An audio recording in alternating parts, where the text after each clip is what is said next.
Bueno, habiendo presentado ya dos partes de lo que es este capítulo, para tomar en cuenta los distintos elementos que se deben tener presentes siempre al momento de analizar sobre los diversos ataques que pueden llegar a una institución.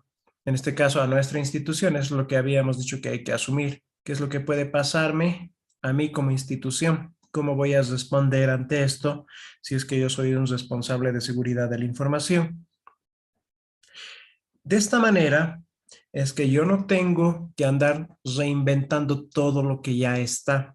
Es importante que yo conozca que existe normativa, que existen estándares, hay buenas prácticas que ya han sido elaborados, que son utilizados y que son recomendados por diversas instituciones.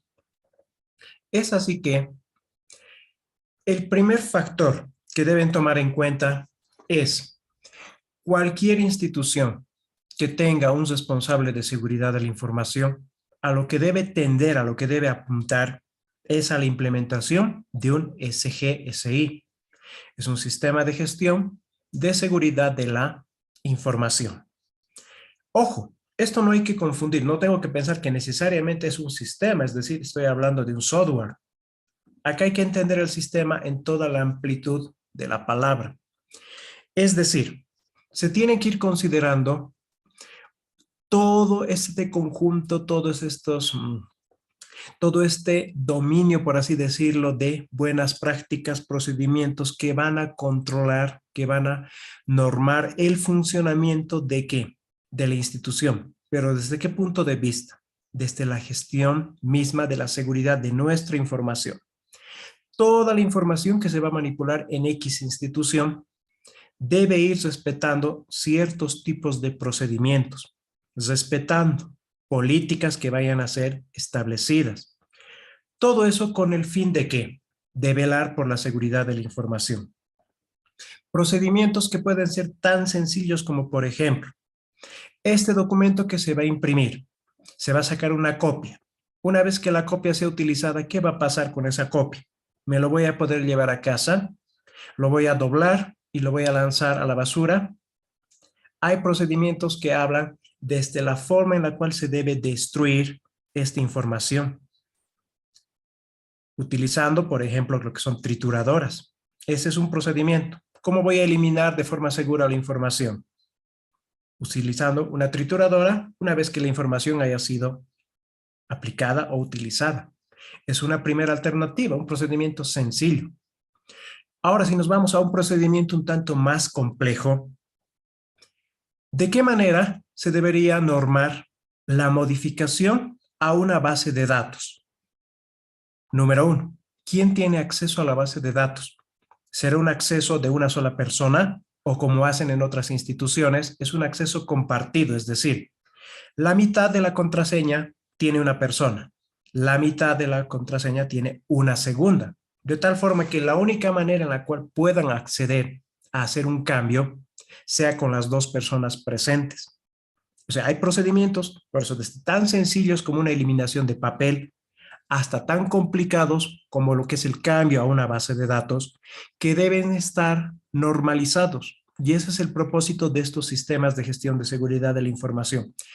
Tener documentación, manuales, procedimientos, diagramas de flujo de cómo se debe circular o cómo se debe hacer llegar la información desde un punto hasta otro, pero precautelando lo que es la parte de seguridad. Razón por la cual estos SGSIs tienen como propósito que, al implementar estas políticas, estos procedimientos y demás, inicialmente partir por la planeación, determinar cuál es el contexto, el estado actual de la institución, obviamente hablando de lo que es aspectos de seguridad. A partir de ese diagnóstico, empezar a sugerir estas políticas, estos procedimientos. Por eso nos dice que en la parte del hacer, ¿cuáles son las medidas de seguridad que se tienen que implementar? Una vez que han sido implementadas, se debe verificar la efectividad de estas. Por ejemplo, nosotros hemos hecho un diagnóstico a, no sé, digamos a la Infraestructura de la universidad. Hemos determinado que es necesario, en base a los distintos tipos de tráfico, implementar un segundo firewall solo para la ciudadela. Entonces, se implementa el firewall. Una vez que este ha sido implementado, en la etapa de verificación se debe ver, ¿realmente está funcionando como nosotros habíamos previsto? De repente sí está controlando ciertos tipos de tráficos, pero está haciendo que sea más lenta la red. El mismo acceso a nuestra página de la universidad a nivel local es más lento. Eso se debe evaluar si realmente está funcionando como esperábamos que funcione. Y a partir de eso, plantear lo que son acciones de mejora. Sí, está bien el firewall, pero vamos a restringir de otra manera. De repente solamente acceso en determinados horarios vamos a bloquear, en otros vamos a liberar, etcétera. Este es un ciclo que no se va a detener. A partir de ello es que, tomando como referente los sistemas de gestión de seguridad de la información, que ese es el objetivo, reitero, para cualquier institución que quiera empezar a aplicar seguridad de la información, hay distintos lugares en los cuales pueden apoyarse. Normas de trabajo, estándares, metodologías que nos van a permitir, que nos van a dar los lineamientos para poder alcanzar esto que es el objetivo. Ante ello, los más conocidos y que se utilizan y que van pidiendo y demandando es tener conocimiento sobre la familia de la ISO 27000. Otro que también solicitan, al menos instituciones privadas en el mayor caso, conocer lo que es COVID. Estos buenas prácticas, estos marcos de trabajo y demás, lo que buscan en el fondo, ¿qué es? Como es el caso de COVID. Dar recomendaciones, buenas prácticas relacionadas al manejo de la información institucional. Y como pueden ver en la imagen, utilizan y van agrupando los procesos en determinados dominios.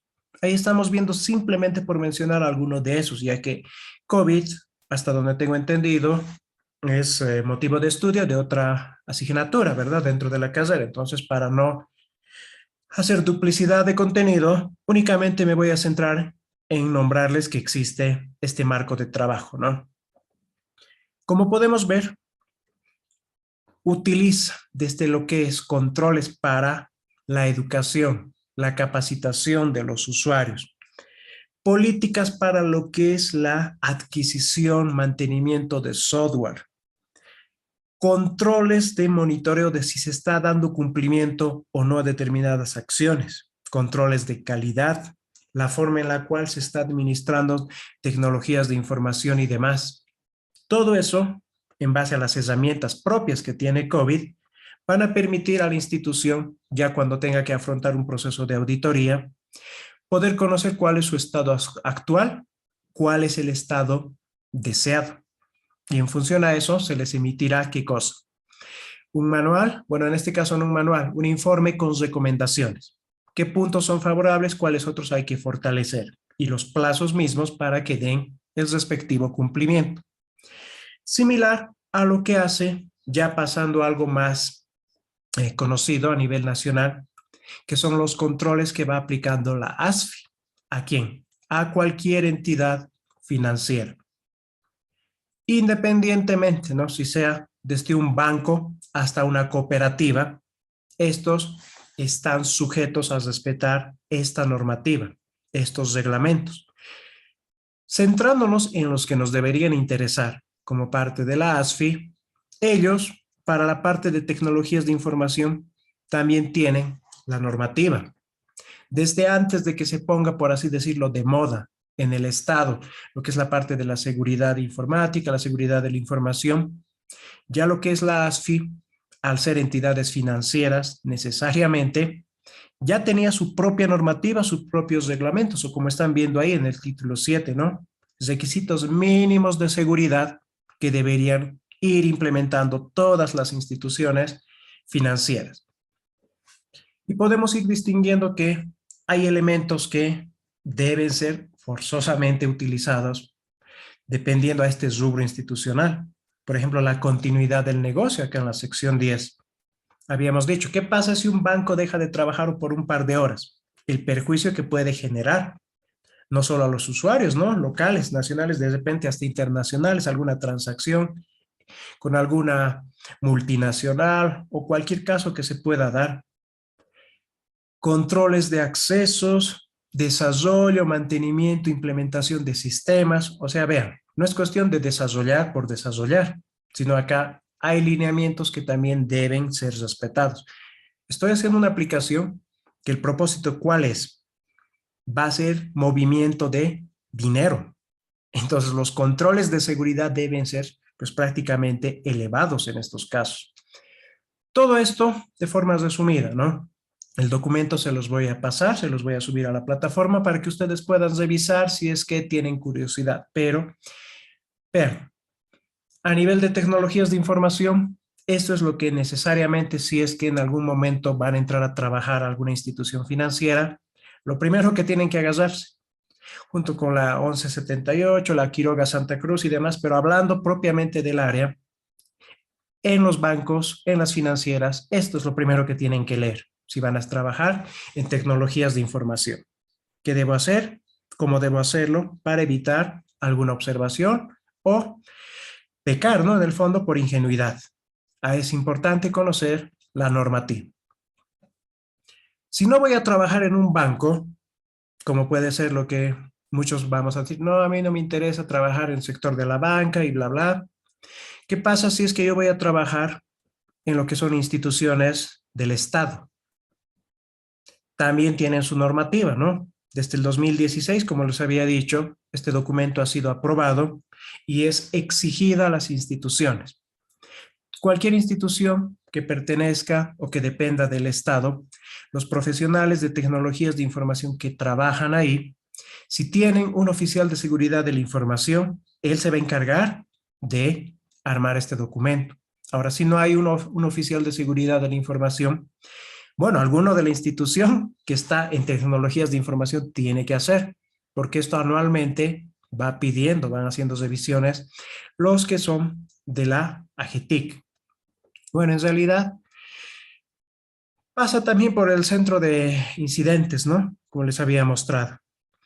Este documento, estos lineamientos para elaboración, como pueden ver, de planes institucionales de seguridad de la información, elaboración e implementación, ya están en vigencia. Algunas instituciones habrán avanzado más que otras, ¿no? Algunas todavía se estarán resistiendo al cambio y demás, pero de que está normado, está. Y como parte de este manual, de este documento, hace mención de que cualquier institución del Estado, a partir de su MAE, de su máxima autoridad ejecutiva, debe designar, debe existir un profesional a cargo de la seguridad de la información. Dicha persona, una vez que ha sido nombrada junto con un comité de seguridad de la información, se van a encargar de dar cumplimiento y de ir elaborando lo que se conoce como el PISI, o el Plan Institucional de Seguridad de la Información. Y esto no lo van a trabajar desde cero. Repito, hay normativas macros en las cuales se han basado. No es que se han reunido los profesionales del Estado a nivel nacional y han dicho, vamos a inventar desde cero. No, ellos se han ido basando en normativa que ya existe desde hace muchos años a nivel planeta y han empezado a tomar esos elementos. Controles de seguridad física y ambiental, seguridad en las operaciones, seguridad en las comunicaciones. Y vean, cada uno de estos con distintos subpuntos, submenús, por así decirlo, que tienen que ir considerando en su institución. Un ejemplo rápido, vean acá, seguridad, o bueno, escritorio y pantalla limpia. ¿Algo que se hará o no se hará? ¿Qué tenemos en el escritorio? Toda mi documentación. Ahí tengo información de fácil acceso que pueden robarme. Seguridad en las operaciones, respaldos, seguridad en las redes y comunicaciones. ¿Qué estamos viendo? Segmentación de la red. Aprender VLANs no había sido en vano. Como pueden ver, es parte también de la seguridad. Desarrollo y mantenimiento, la adquisición de sistemas, la parte, todo lo que está relacionado a sistemas, desde adquirir de una institución externa hasta la creación del software propio. Gestión de incidentes de la seguridad, plan de contingencias tecnológico, cumplimiento. ¿Estoy haciendo o no estoy haciendo lo que se supone que debería? Acá auditoría interna empezará a revisar, o el mismo oficial de seguridad, ¿no? Esta documentación, del mismo modo, también se los voy a pasar para que puedan revisar. Son 115, 118 páginas, de forma bastante resumida, pero esto es lo que controla la seguridad de la información en instituciones que dependen del Estado. Ahí estamos hablando del sector público. Entonces, también ahora me van a normar, me van a controlar. Esto que les he mencionado, ¿de dónde lo han extraído? Les había dicho, no es que se hayan inventado ellos y ya. Han acudido a lo que ya tiene bastante años de ser utilizado a nivel planeta, es decir, a nivel global. Estamos hablando de qué? De la familia de las ISOs, en este caso la ISO, la IE, que estas dos instituciones de estandarización que han empezado a trabajar en este conjunto de familias. De ahí que lo más común utilizado y que hemos escuchado es hablar de las ISOs, ¿verdad? ¿Qué son estas ISOs? Pero, y en este caso concretamente, la ISO 27000. Es un conjunto de ¿qué? De estándares. Ya sabemos que es un estándar, que están siendo desarrollados, por eso acá dice, o en fase de desarrollo, esto no se detiene acá, constantemente se está actualizando. ¿Cuál es el propósito para nosotros, para las instituciones, ya seamos privadas, públicas, grandes, pequeñas? Es poder contar con la información, con los referentes. ¿Para qué? Para poder gestionar la seguridad de la información de la mejor forma. Es decir, tener un documento en el cual yo me pueda basar y empezar a cumplir. Tengo que hacer esto. De esta manera se me recomienda. Esta es la forma adecuada. Así lo han hecho otros. Con ello, no tenemos que reinventar nada, repito. Simplemente es conocer, entender la normativa, las metodologías que nos sugieren, que nos proponen, y llevarlo a la práctica en nuestras instituciones. Como parte de estas ISOs, existe un gran número, como pueden ver. Es la familia de las ISOs, que dependiendo a lo que se vayan a centrar, toma mayor importancia o no. Desde, por ejemplo, la gestión de riesgos, que es parte de la familia 27000. Hay cursos específicos para esta parte. Lo mismo en lo que es la gestión de incidentes. Acá que estamos viendo, gestión de riesgos, gestión de incidentes. ¿Qué pasa si necesito algo más específico para lo que es el desarrollo de aplicaciones? O de repente quiero irme a lo más general, los controles para las SGSIs, para los sistemas de gestión de seguridad de la información. Yo puedo utilizar la 27002 como buenas prácticas. Ahí están los controles. ¿Qué me recomienda que haga en mi institución? Ahora, si quiero ir más allá, como profesional, certificarme como parte de estas ISOs, bueno, puedo estudiar la norma, comprarla y dar el examen de certificación. Por eso aquí he puesto certificable. Esta familia de ISOs, si bien se maneja a nivel global, también existen instituciones que lo van contextualizando un tanto más a su realidad. Ese es el caso de Bolivia. En Bolivia, IFNORCA, el Instituto Boliviano de Normalización y Calidad, ¿qué ha hecho? Ha dado, por así decirlo, un poco de contextualización a esta reglamentación, a esta documentación macro. Y si es que encontramos por delante de ISO IEC 27000 la palabra NB, está haciendo referencia a que es norma boliviana. Este es el documento que tiene, por así decirlo, validez a nivel Bolivia, porque esta institución se encarga de dar los lineamientos y de que controle que se esté dando cumplimiento a dicha normativa. Quiero utilizar IFNORCA, ¿por qué? Mi institución de repente no está haciendo caso, es una institución privada, no pertenecemos a la banca, pero necesitamos algo para mejorar la gestión de seguridad de mi información. Bueno, tenemos la normativa ISO IEC 27000.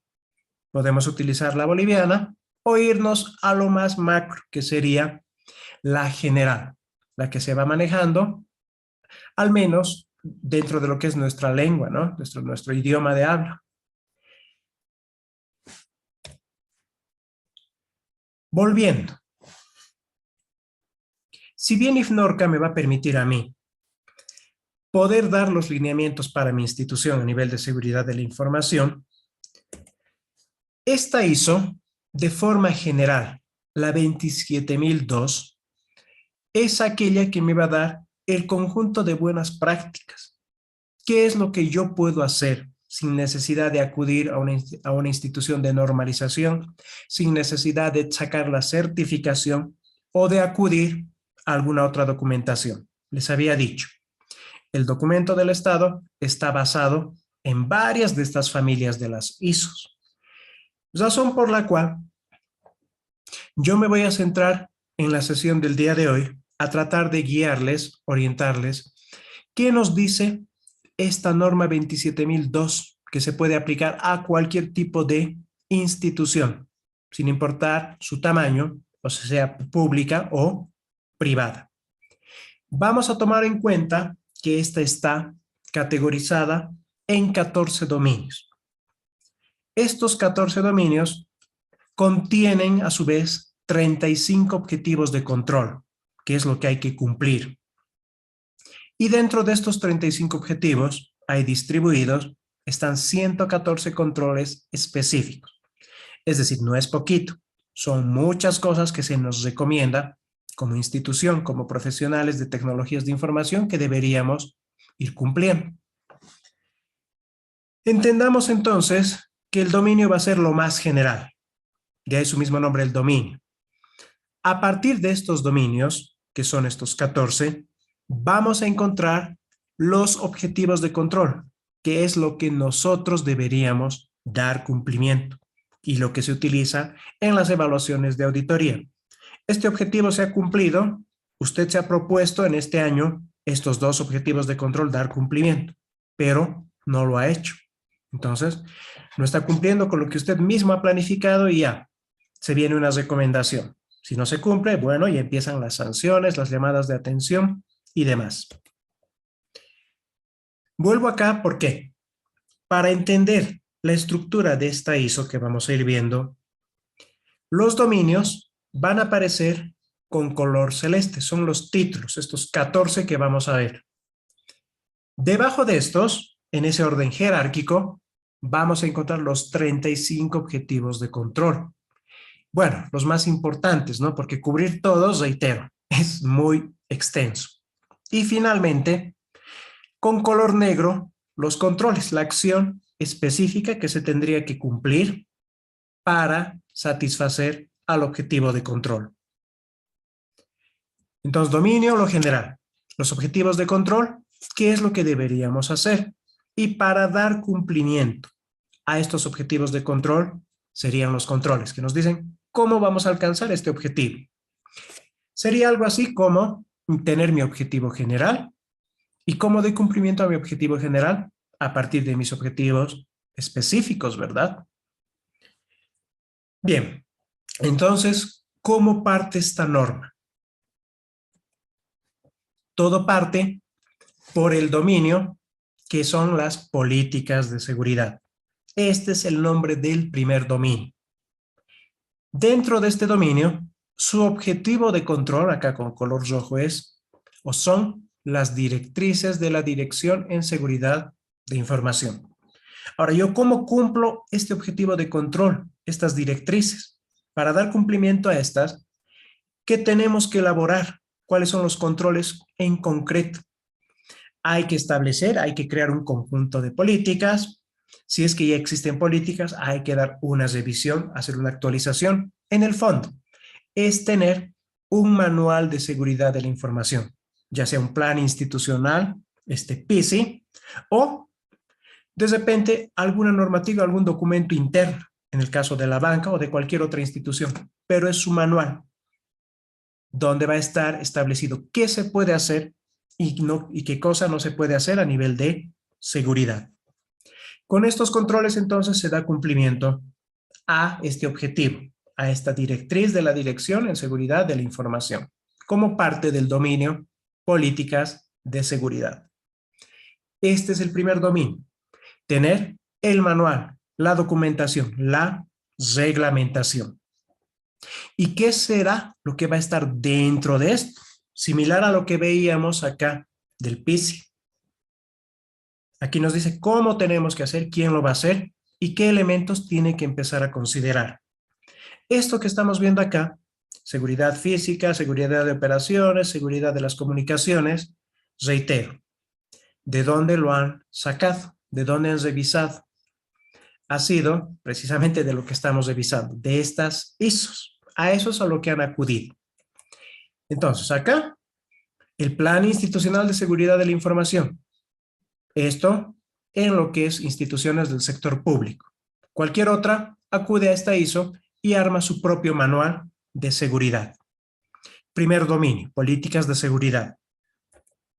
Segundo dominio, aspectos organizativos de la seguridad de la información. Recuerden, este es el dominio. Debajo de eso encontramos algunos de los objetivos de control. Primero, ¿qué se nos recomienda?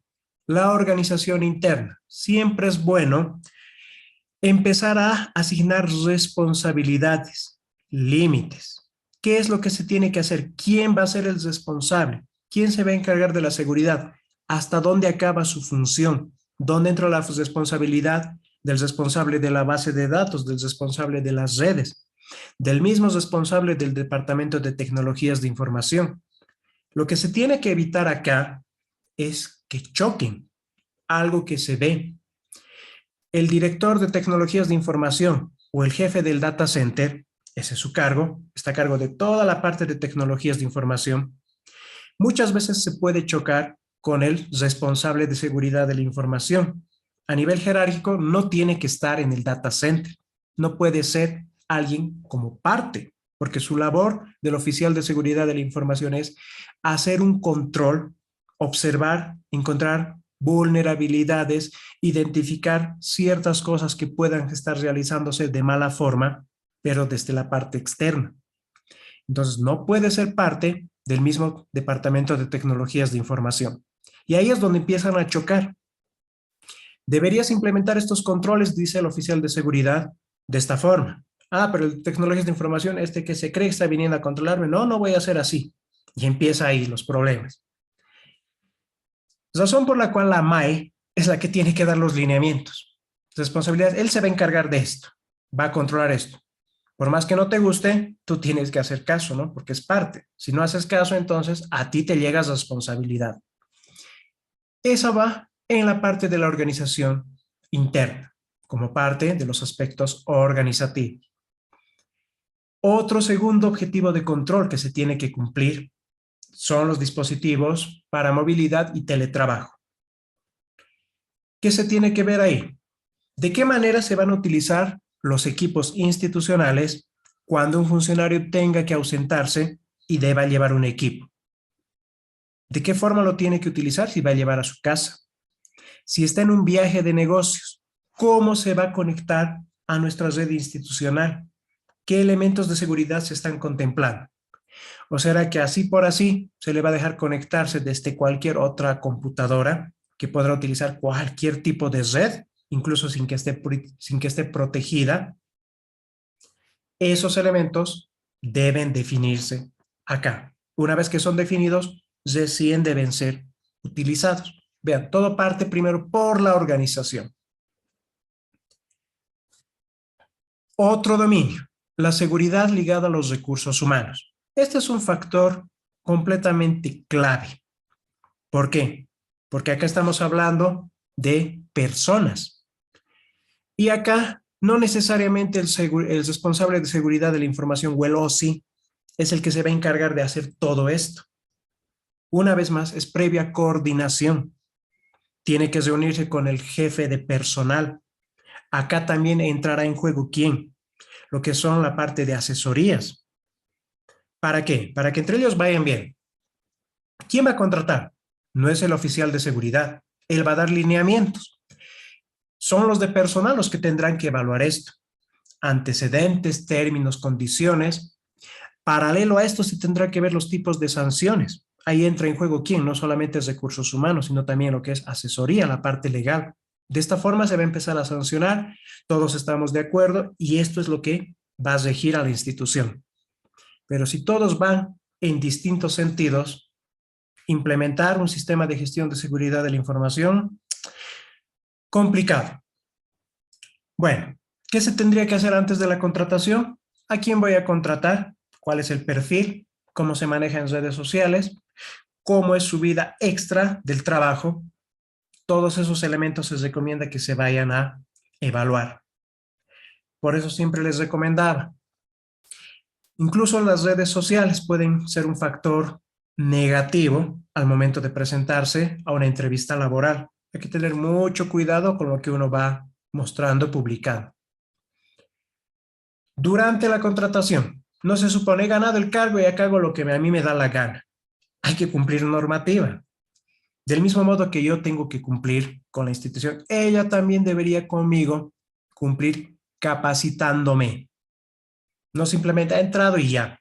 La formación continua es un factor clave.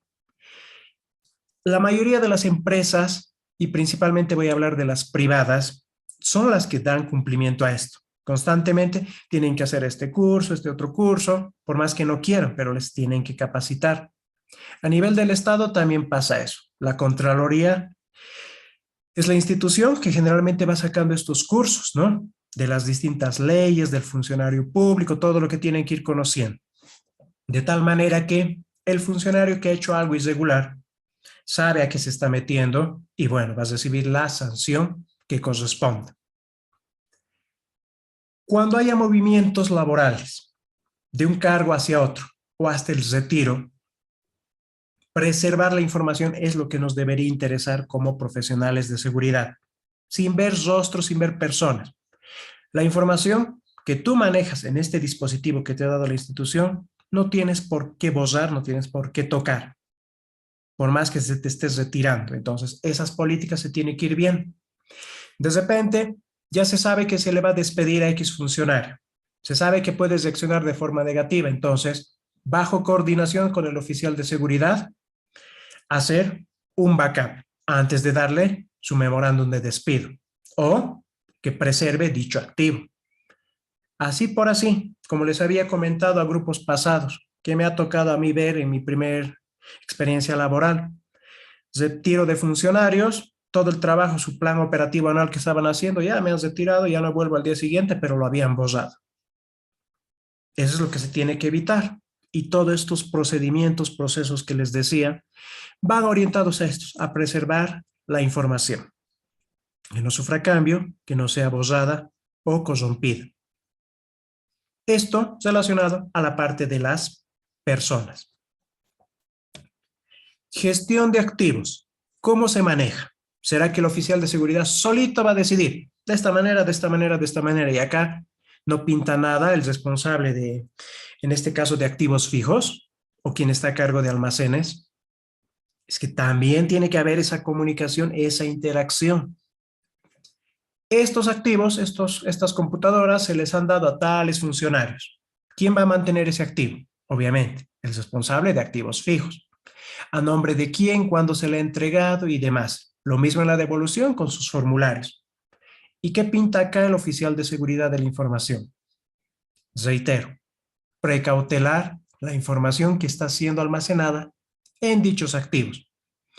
Estoy devolviendo esta computadora porque ya ha cumplido su ciclo de vida. Ya se ha utilizado 15 años en esta institución, ya incluso hace muchos años debería haber sido ya dada de bajo el activo. Se va a hacer la devolución. Entonces, ¿cuál será la labor del oficial de seguridad?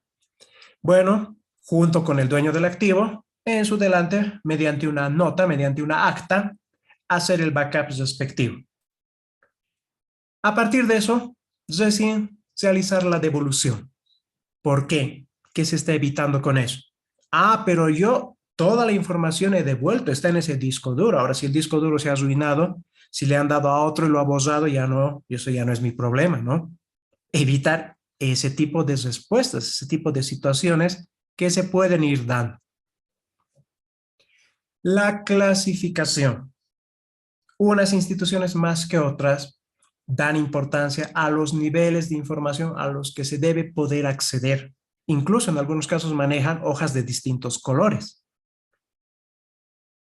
por la misma prioridad que tienen algunos de ellos. No solamente a nivel físico con colores distintos, sino ya dentro de los mismos sistemas hay los mensajes que van llegando con distintos colores. Esta es prioritaria, se debe dar atención. Se ha identificado que ha habido una copia o alguien ha sacado por correo electrónico X información que estaba clasificada como de prioridad alta o de confidencialidad alta de repente. Si no se clasifica la información, entonces, ¿cómo distinguimos que alguien ha copiado, no sé, una planilla de sueldos de la tarea de un hijito que tenían en su máquina? Hay software que se encarga de hacer eso, por ejemplo, pero son soluciones caras. Así nomás cualquier institución no puede acceder a ellas. El manejo de soportes de almacenamiento. Ya, esto es reiterativo. Yo os recomiendo como oficial de seguridad que en tal departamento, por el tipo de información que manejan, no se utilice dispositivos externos. Si tienen que utilizar bajo cualquier tipo de situación, que sea con permiso y con la presencia del oficial de seguridad de la información para que él sea el testigo o para que él haga la copia que se necesita.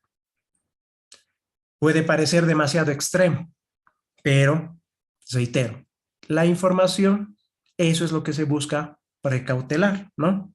Más allá que pongan una USB y demás. El daño, el impacto que puede ocasionar esa acción. Otro dominio, el control de accesos. Y esto va desde lo más externo, que es conversar con el departamento de personal para socializar a lo que son guardias de seguridad, porteros y demás. ¿Quién puede acceder hasta qué?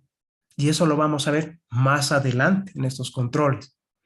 Pero como parte de esto, centrándonos exclusivamente en lo que son tecnologías de información, ¿qué requisitos yo a nivel institucional debería cumplir para poder acceder? Por ejemplo, simplemente un caso, a conectarme al Wi-Fi. Ejemplo, universidad, ¿cuál debería ser el requisito? Ser docente, ser administrativo o ser estudiante. Así por así, cualquier persona externa debería poder conectarse. Ahora, si lo hace o no, eso ya es en base a los controles que aplican en el data, ¿no? Pero yéndonos a la parte de seguridad, debe existir políticas que indiquen eso. Los usuarios que deben o que se permite que se conecten a la red son los identificados como docentes, estudiantes, administrativos o a cualquier tipo de servicio, por ejemplo, telefonía IP. La gestión de acceso a los usuarios hace mención a altas y bajas. ¿Qué pasa si en X institución, una vez que un funcionario es retirado, no dan de baja como tal su cuenta? Alguna de las cuentas que puede utilizar, por ejemplo, en sistemas específicos.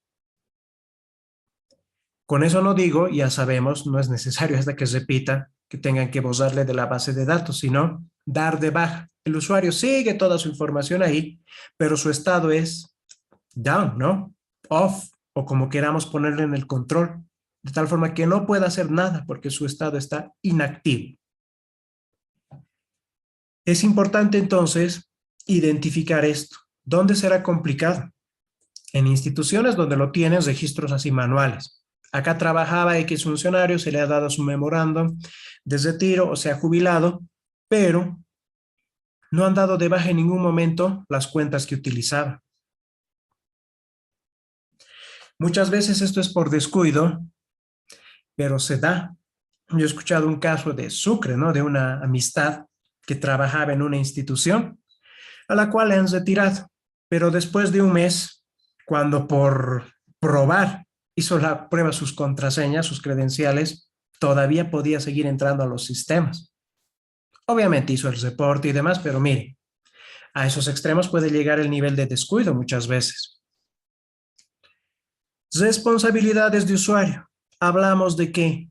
Los roles. ¿Qué tipo de información está permitida para que yo revise, lea, edite, modifique o de repente elimine si estoy hablando de formularios físicos, como les mencionaba en el caso de las trituradoras.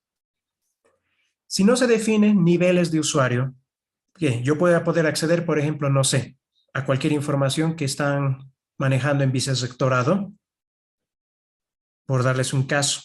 No, ¿verdad? Esa información corresponde a esa oficina. Lo mismo, el caso, por ejemplo, de la carrera de informática, tendría que venir y revisar nuestros dictámenes, resoluciones de la carrera. No, ¿verdad?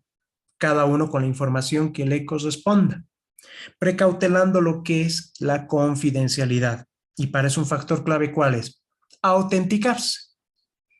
Yo soy el usuario X y tengo permiso a la información X. Ellos son los usuarios Y, tienen acceso, permiso a la información Y. Control de acceso a sistemas y aplicaciones. Acá ya nos estamos yendo, como pueden ver en la imagen aquí. Como tal, a los sistemas operativos a los que podemos acceder. Y acá no piensen, está hablándome de la máquina Windows y ya. Hay otro tipo de sistemas a los cuales nosotros también podemos interactuar. Esto está visto de forma general. ¿Qué pasa con los sistemas PLC? ¿Qué pasa con estos sistemas que controlan, por ejemplo, la distribución de agua, de electricidad? Que están haciendo la distribución, por ejemplo, de gas. Es de forma más general esta norma. Recuerden, esta norma 27002 es general para que pueda ser aplicada a cualquier escenario. En nuestro caso, como estamos intentando contextualizarlo, ¿qué pasa si es que no se restringe el acceso a determinadas aplicaciones que son de propiedad de la institución? Como por ejemplo, no sé, tenemos un sistema de seguridad que hemos creado nosotros, tenemos la patente, lo hemos registrado. Tenemos un sistema que se encarga, no sé, por ejemplo, de generar de forma automática cuáles son los estudiantes que tienen el mejor promedio en becas alimentación y sumado a eso su condición socioeconómica. Eso es algo que lo hemos hecho internamente. ¿Qué tendría que proteger? Aparte del sistema, el mismo código fuente. Solo por darles ejemplos. Llévenlo esto a instituciones en las cuales tienen softwares patentados y un plagio a esto puede repercutir de forma negativa en su institución. Incluso a nivel competitivo podrían verse afectados. La restricción entonces del acceso a este tipo de información es otro factor que se considera en ese objetivo de control como parte del dominio, control de accesos. Entonces acá, el oficial de seguridad, como pueden ver, sí tiene mayor campo de acción, más cosas que tiene que ir gestionando, controlando. El dominio cifrado. Su nombre habla por sí solo. Los controles criptográficos, eso es lo que tenemos que cumplir. ¿Dónde se va a aplicar criptografía? ¿En qué lugares de la institución? ¿En qué procesos? ¿En qué comunicaciones? ¿Dónde? ¿Qué mecanismos voy a utilizar desde mis backups de seguridad? ¿Así nomás o vamos a hacer backups que estén protegidos? Si alguien se va a comunicar desde su casa, así nomás que se conecte, o le obligamos a utilizar una VPN, es decir, una conexión encriptada. El correo electrónico que se va a enviar no debería estar protegido. Va a depender de la institución, ¿verdad? Del tipo de datos que se están enviando. Entonces, esto nos recomienda utilizar la criptografía para dar cumplimiento a este dominio. Ahora, las formas, las variantes, los tipos, ya va a depender en base a la institución. Reitero, esto es de manera general. No te va a decir, utilice, no sé, por ejemplo, SHA-1 para esto. Utilice AES, RC4, utilice MD5. Ya el profesional, en base a lo que necesita, conociendo las ventajas, desventajas de cada uno de estos, tendrá que utilizar donde corresponda. Otro dominio, la seguridad física y ambiental. ¿Por qué decía que está ligada a esto de los controles de accesos? Al mencionar la seguridad física y ambiental en esta parte. Áreas seguras.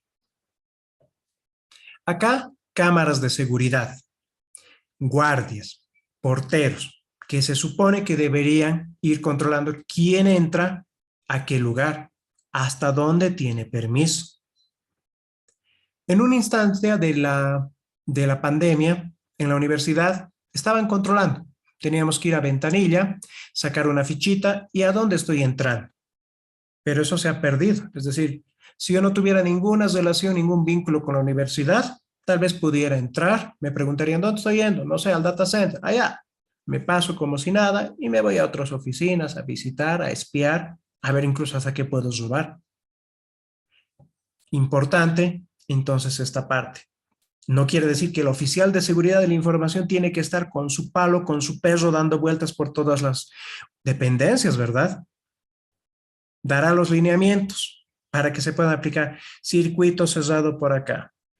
Acá, junto con el de recursos humanos, vemos tal vez otorgar credenciales, que dejen su carnet. Esas son las políticas que se tiene que ir definiendo. Seguridad de los equipos. ¿Con quién habrá que establecer esto? Con data center, infraestructura, o perdón, en este caso sería, sí, es parte de infraestructura, tienen una división donde arreglan la parte de equipos. ¿De qué manera se va a precautelar? Si voy a tener switch distribuidos por toda la universidad, ¿cómo los estamos protegiendo? Tanto en las condiciones físicas de que alguien pueda entrar y dañar, como en la parte ambiental, que un rayo caiga y lo queme algún switch, porque no tenía aterramiento. O que tenemos un switch que no ha sido protegido y está 2 años ahí en un espacio que está lleno de polvo. El mantenimiento preventivo correctivo. Vean, para dar esto, ¿qué tendrá que ver aquel oficial de seguridad? Muy bien, tenemos que hacer un cambio a la memoria RAM de la máquina, por ejemplo, no sé, del gerente. Entonces, que entre cualquier persona a la máquina del gerente, le dejamos ahí y que haga el cambio y ya. O llevamos toda la máquina del gerente y lo dejamos en la institución a la persona que se va a encargar de hacer el cambio. Reitero, puede parecer exagerado, pero lo que interesa es proteger la información que está ahí. Entonces, ¿qué medidas? Desde el bloqueo de pantalla cuando uno abandona su estación de trabajo, hasta incluso utilizar cifrado en el disco duro. No en vano tenemos BitLocker, ¿verdad? A partir de Windows 7, creo, el profesional, para hacer un cifrado de mi información, de tal manera que si me roban el disco, bueno, al menos no les sirva, ¿no? Como tal mi información. Todos esos elementos se deben considerar para la protección de los equipos. Reitero, haciendo hincapié en lo que nos interesa cuidar más allá del hardware es lo que están almacenando, que es la información que está en los discos. Otro objetivo, otro dominio, la seguridad operacional, o en este caso, operativa. ¿Cómo nos estamos moviendo en el día a día? ¿Qué estamos haciendo? Ya, a nivel de responsabilidades, hemos dicho, hay distintos procedimientos. Yo tengo estas funciones. Yo me encargo de sacar backups. Yo me encargo de testear la red. Yo me encargo de encontrar bugs en los sistemas, independientemente de lo que sea. Debe existir documentación que nos permita guiar ese proceso y además generar también documentación. No es cuestión que hoy día he revisado 3 unidades de la universidad y no he encontrado ninguna vulnerabilidad en los sistemas de ellos. Ya, mañana reviso otros 2, pero ¿dónde está quedando esa documentación, ese registro? Es importante ir generando documentación. ¿Por qué? Recuerden que cualquier institución maneja una estructura orgánica. Y esto de los movimientos, de los cambios de puesto, no es algo extraño. Es algo que pasa en varias instituciones. En el lugar donde yo estaba, como les decía antes, movían casi cada 3 meses. El que estaba en, por ejemplo, en recursos humanos podía estar luego en activos. El que estaba en tesorería podía estar pasando en contabilidad. En la universidad también hay este movimiento, tanto de administrativos y también a nivel de docentes.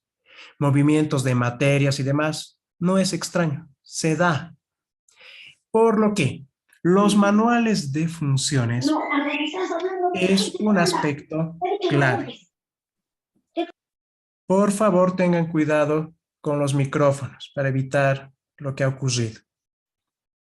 No quiero bloquearles el micrófono para que participen, pero en última voy a tener que llegar a eso. Ya, retomando. Estos manuales de funciones entonces que deben estar establecidos, ¿qué van a permitir? Ir definiendo las responsabilidades de cada funcionario. Y ahí como entramos como oficial de seguridad. Estos son los procesos que cumple cada uno de estos cargos. ¿Cómo podemos mejorar su gestión de información? ¿De qué manera? ¿Qué controles, qué políticas sugerimos para que desde recursos humanos lo hagan aplicar? O el jefe de departamento. La protección contra código malicioso, creo que aquí no tengo que explicar nada, ¿verdad? Esto está más relacionado, ahora sí, a tecnologías de información. ¿Qué tipo de software vamos a usar? ¿Utilizaremos un gratuito, un corporativo? ¿Hay dinero? No hay dinero. Si no tengo dinero para pagar las licencias de estos, y quizás pensar pasarnos a software libre. ¿Cómo será el grado de aceptación ahora de los funcionarios? ¿Podrán hacer el cambio? Bueno, se tendrá que buscar entonces un mecanismo para la protección en tiempo real contra el software malicioso. Seguridad operativa, que implica backups. Programar un esquema, tener un cronograma de copias de seguridad. ¿Cada cuánto vamos a hacer? ¿Cada día, cada semana, cada mes, cada año o no voy a hacer? Registro de actividad y supervisión. Esta imagen los resume. ¿Qué está ocurriendo en las transacciones que se van dando en mis sistemas? Estamos almacenando esas transacciones en bitácoras, en tablas para auditoría. Mis servidores están generando logs. Esos logs los estamos guardando en otro dispositivo externo o en el mismo servidor. ¿Qué pasa si se entra algún ciberdelincuente al servidor?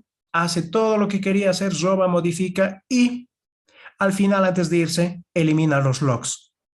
¿Listo? Ni cómo dar con él. Una recomendación ante esto es que todos los logs que generan nuestros servidores, que generan nuestros dispositivos de red, router, switch, cualquiera de esos, que reporte sus logs a un equipo aislado, que vaya centralizando toda la gestión de logs, de tal forma que si pasa algo ya tenemos el respaldo.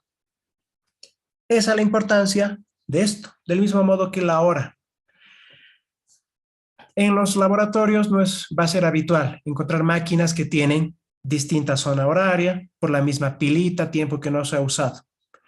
Pero para hacer un seguimiento de qué ha pasado, ir haciendo un rastreo para la auditoría y más allá, para un análisis forense, un factor clave va a ser que las horas, que los relojes estén sincronizados en cada dispositivo.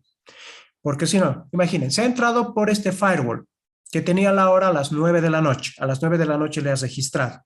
Y ha pasado a este router. Pero en este router se le ha registrado no a las 9, sino a las 6. ¿Qué 3 horas ha tardado? No, incompatibilidad de horas, ¿no? No están sincronizadas. Sirven para esto, para la etapa de auditoría y del análisis forense. Al mismo tiempo, como parte de esta seguridad operativa, el tipo de software que se va a utilizar, que se va a instalar, donde ya tenemos equipos en producción. Es decir, yo puedo tener un Active Directory, por ejemplo, funcionando en un Windows Server.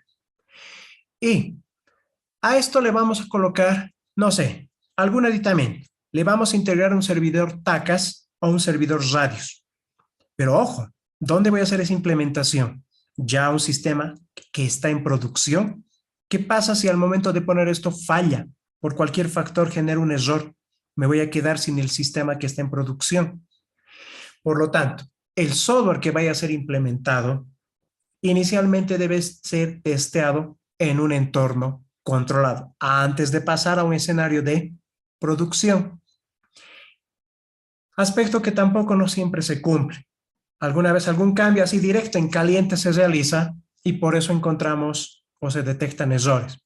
Ha caído la plataforma Moodle, han hecho un cambio de la versión, pero ahora no entra, no da nada.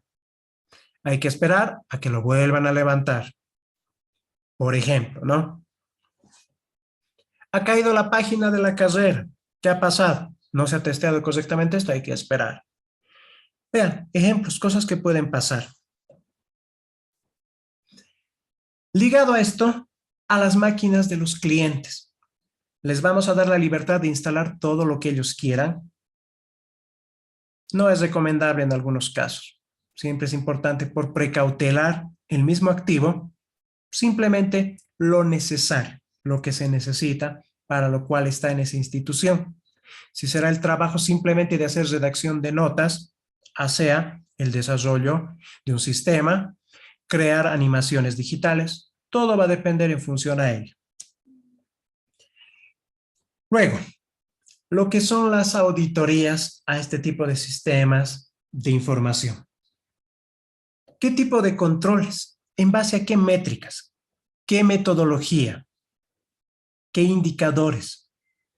Todo eso debe estar definido antes de pasar a realizar una auditoría. Como se dice, ¿no? Primero tiene que estar rayada la cancha. Ya que si no se realiza eso, ¿qué puede pasar? He identificado esto que está haciendo de forma incorrecta en tal departamento. Y el de tal departamento, hay un momentito, muéstreme dónde está la normativa, el reglamento que dice que eso está incorrecto. No, pero ahorita estamos viendo y vamos, nada. Primero tiene que estar definido. Y para evitar ese tipo de inconsistencias, siempre se recomienda manejar para las auditorías algún tipo de software, o por lo menos que esté siendo digitalizado, ya sea con las clásicas tablitas de Excel. Si es que no se realiza entonces esta estandarización al momento de hacer una auditoría informática, con cualquier escenario respuesta uno puede salir, incluso tapar algo irregular.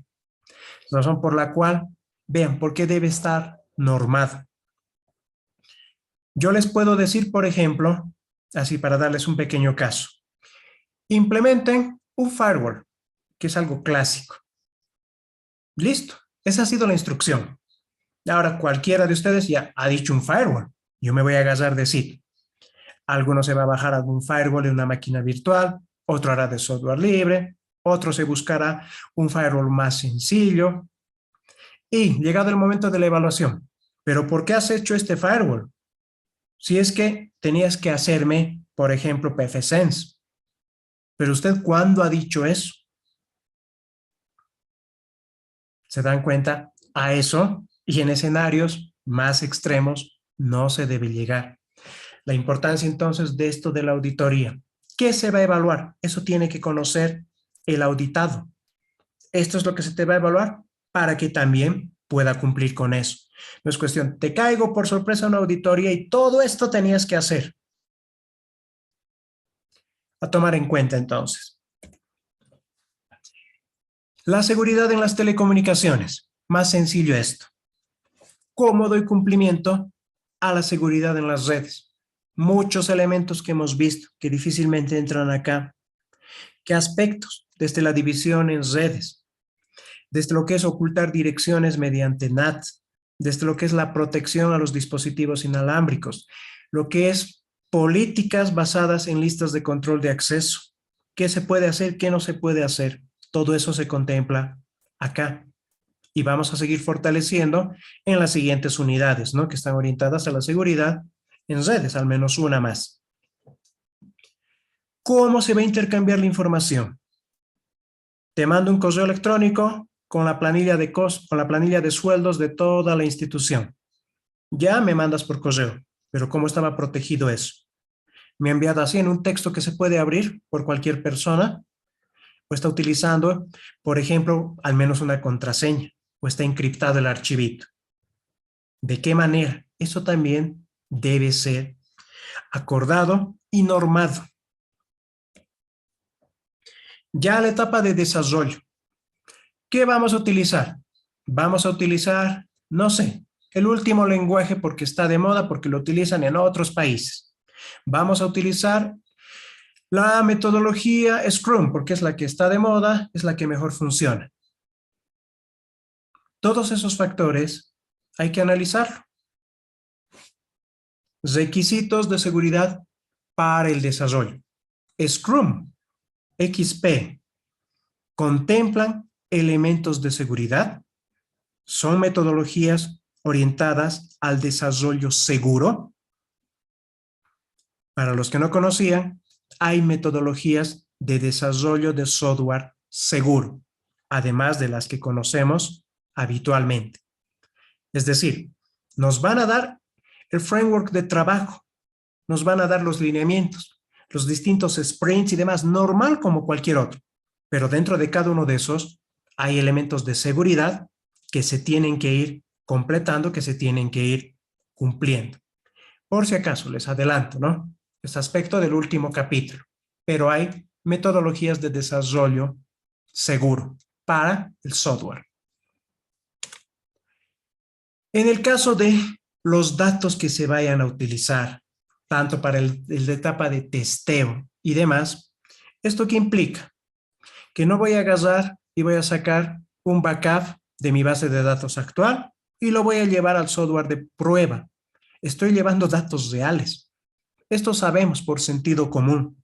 Tengo que utilizar información que no sea real, ¿verdad? Del mismo modo, si es que esto yo voy a hacer llegar a terceros. Quizás yo he hecho una contratación externa de software. No les voy a dar, estos son los datos de los funcionarios, vaya probando a ver si es que funciona para sus reportes y demás. La etapa de las pruebas, del mismo modo. Algo con lo que yo estoy bien acostumbrado a ver en los sistemas que me toca revisar ya en sus modalidades de graduación. ¿Qué tipo de pruebas ha utilizado? Caja blanca, caja negra. Y listo, ahí se acaba. Ya, eso se aceptaba antes, perfecto. Antes, cuando no había seguridad. Pero ahora que están llevando y que van a ver, van a aprender hasta herramientas, por lo menos le haré una prueba de pen testing, a ver qué tan seguro, qué vulnerabilidades tiene mi sistema. Ese tipo de pruebas son parte de la seguridad en sistemas. Reitero, no únicamente las pruebas de funcionalidad, las de aceptación que vamos utilizando, o como los resumen, prueba de caja blanca, caja negra. Luego cuando se les pregunta, ¿dónde has aplicado esto? Ya perdidos. Siguiente, ya acabando. No nos falta mucho. He tratado de apurarme para no cansarlos por la hora misma.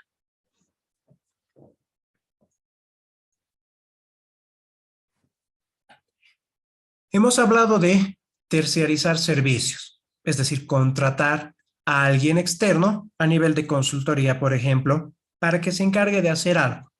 Por ejemplo, instalar telefonía IP, instalar cámaras de seguridad o desarrollar un sistema de repente. Cuando existe este tipo de relación de una institución, en este caso la nuestra, con una externa, debe quedar un documento, un contrato que implique además elementos de seguridad de la información. No puede revelar estos datos, no puede hacer públicos. En caso de que se dé, tendrá que pagar X cantidad de dinero, tendrá las siguientes responsabilidad y demás. Recuerden, hay información que es confidencial. Esto no quiere decir que la institución, al ser externa, va a trabajar en otro lugar y ya. Muchas veces va a tener que venir, entrar, hurgar los mismos equipos, los mismos servidores para hacer sus pruebas. Por ejemplo, si estamos comprando algún tipo de software que nos permita mejorar la gestión de los backups. Por ejemplo, este BIM software que es tan conocido y que utilizan muchas instituciones. Va a venir el de la institución, hará la instalación, hará la demostración, pero en eso ya está interactuando con los equipos como tal. para dejarlo funcionando. Todo eso debe estar documentado. Usted no puede llevar información, no puede acceder a esto. Si no está eso, bueno, volvemos a los casos anteriores, pero ¿dónde decía que estaba prohibido? Mejor evitar esos casos. ¿Implica esto? La supervisión. No es, vengo, voy a instalar este nuevo servidor. Acá está el data center, te dejo. ¿Cuánto tiempo va a tardar? 2 horas. Ya listo, me iré a dar una vueltita y vengo cuando ya esté.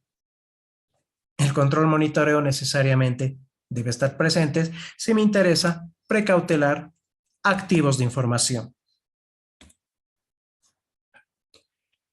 La gestión de incidentes, que tiene su propia familia dentro de las ISOs.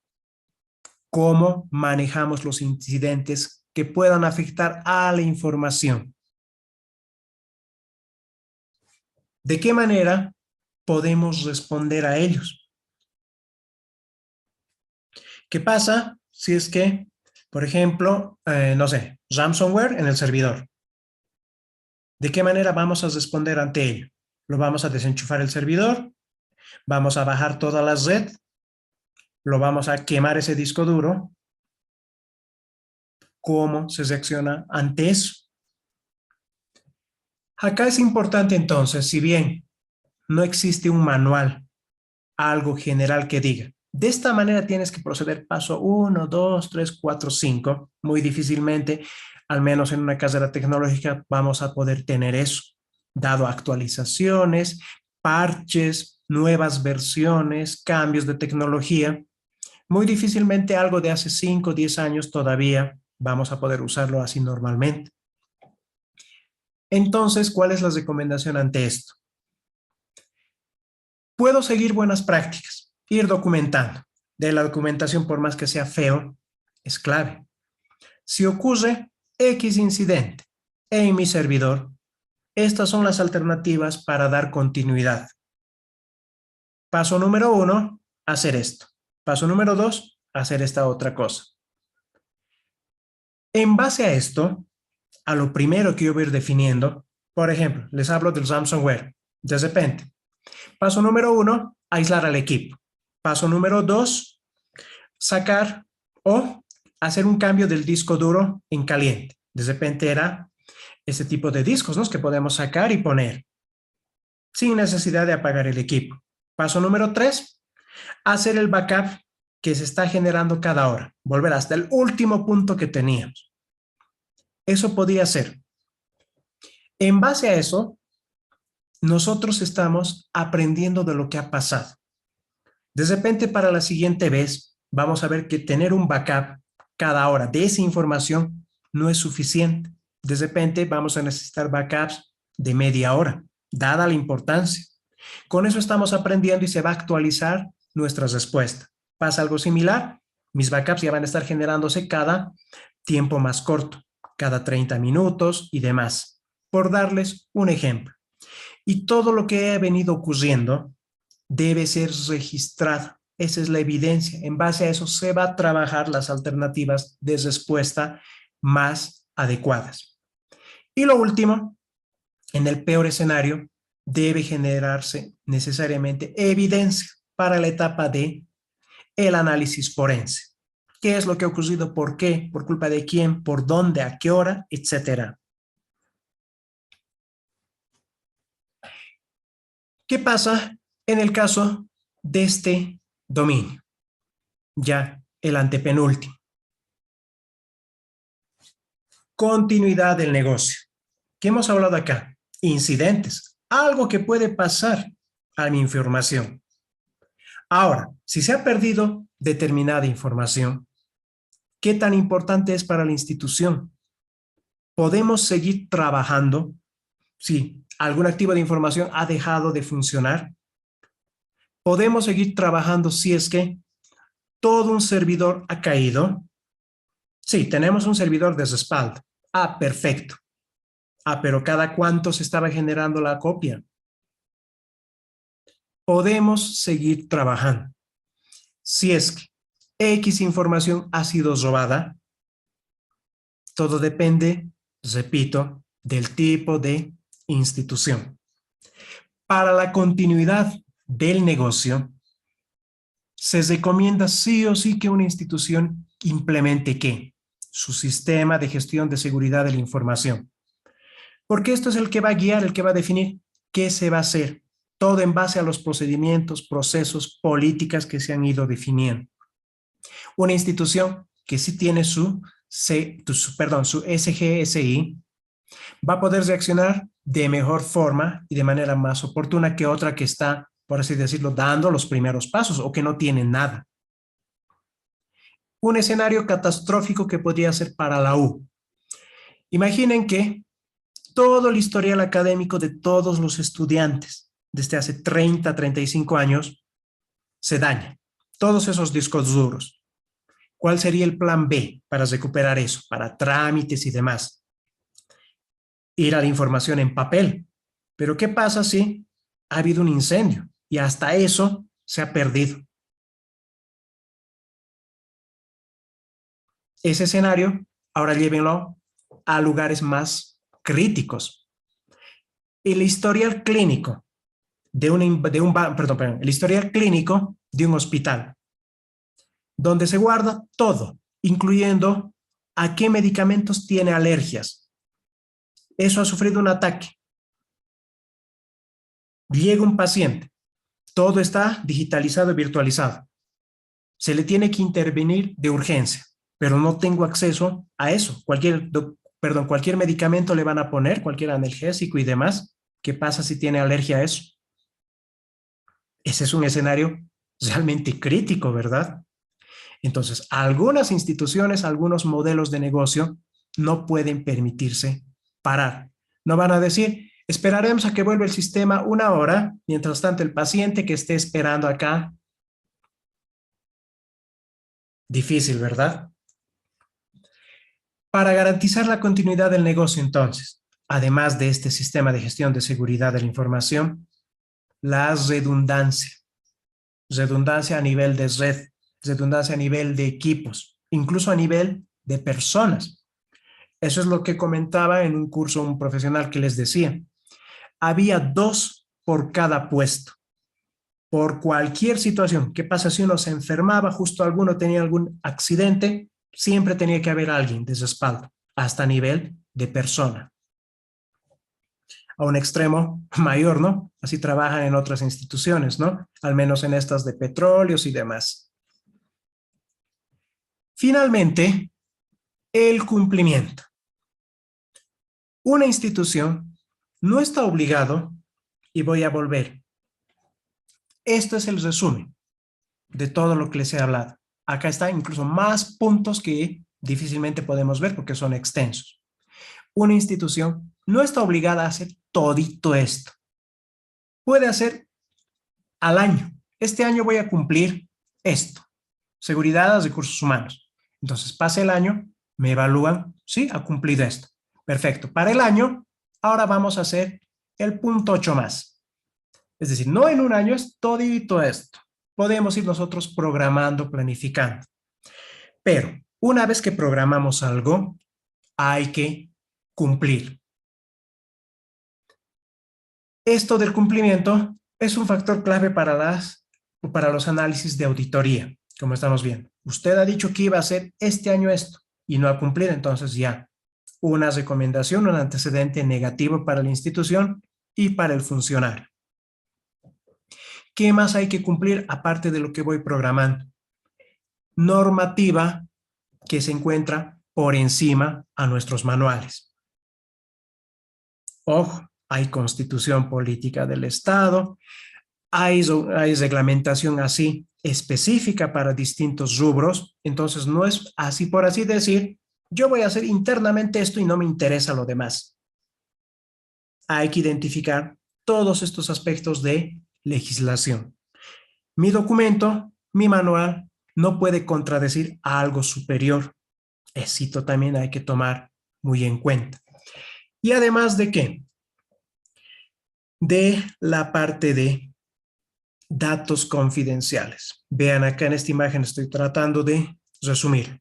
Yo tengo que cumplir normativa, lo que está establecido en mi institución.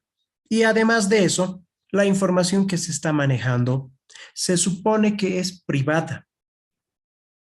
Puedo dar a conocer ciertas cosas, ¿no? Como nos piden, por transparencia, pero no toda la información, documentación así por así tenemos que liberar.